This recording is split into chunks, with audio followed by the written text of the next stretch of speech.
ଆରପାରିରେ କାଇ ଚଟୁଣୀର ଗବେଷକ ଇଞ୍ଜିନିୟର ନୟାଧର ପଢ଼ିଆଳ ବାରିପଦାଠାରେ ହେଲା ଶେଷକୃତ ସମ୍ପନ୍ନ। ଆରପାରିରେ ଶିମିଳିପାଳର କାଇ ଚଟୁଣୀ ଗବେଷକ ଇଞ୍ଜିନିୟର ନୟାଧର ପଢ଼ିଆଳ ଭୁବନେଶ୍ୱର ସ୍ଥିତ ଏକ ଘରୋଇ ହସ୍ପିଟାଲରେ ହୃଦରୋଗ ଜନିତ ଚିକିତ୍ସା ଚାଲିଥିବା ଅବସ୍ଥାରେ ସେ ଶେଷ ନିଶ୍ୱାସ ତ୍ୟାଗ କରିଛନ୍ତି।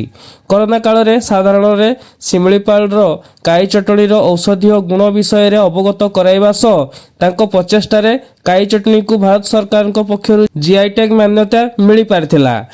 ବାରିପଦାର ପୂର୍ତ୍ତ ବିଭାଗରେ ସେ ସହକାରୀ ଯନ୍ତ୍ରୀ ଭାବେ କାର୍ଯ୍ୟରତ ଥିଲେ ମଧ୍ୟ ସେ ବିଭିନ୍ନ ସ୍ୱେଚ୍ଛାସେବୀ ସଂଗଠନ ସହିତ ଜଡ଼ିତ ହୋଇ ଅନେକ ଉତ୍ସର୍ଗୀକୃତ ସେବା ପ୍ରଦାନ କରୁଥିଲେ।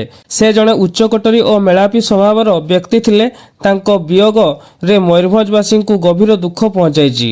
ଶନିବାର ଦିନ ତାଙ୍କ ମରଶରୀର ବାରିପଦାସ୍ଥିତ ନିଜସ୍ୱ ବାସଭବନରେ ପହଞ୍ଚିଥିବା ବେଳେ ବାରିପଦା ବିଧାୟକ ପ୍ରକାଶ ସରେନ ସହ ସହରର ଅନେକ ଅନୁଷ୍ଠାନ ତରଫରୁ ଅନେକ ବରିଷ୍ଠ ବ୍ୟକ୍ତିବିଶେଷମାନେ ସେଠାରେ ପହଞ୍ଚି ତାଙ୍କ ପରିବାରକୁ ସମବେଦନା ଜଣାଇଥିଲେ।